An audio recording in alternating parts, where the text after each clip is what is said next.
If your original touch ink has been soldered to the new screen.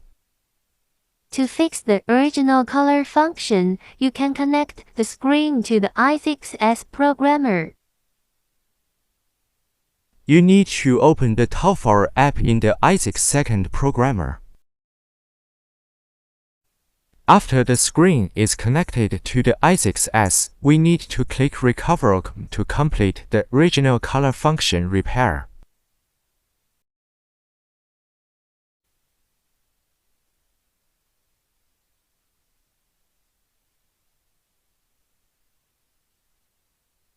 When the prompt is complete, the test function can be installed.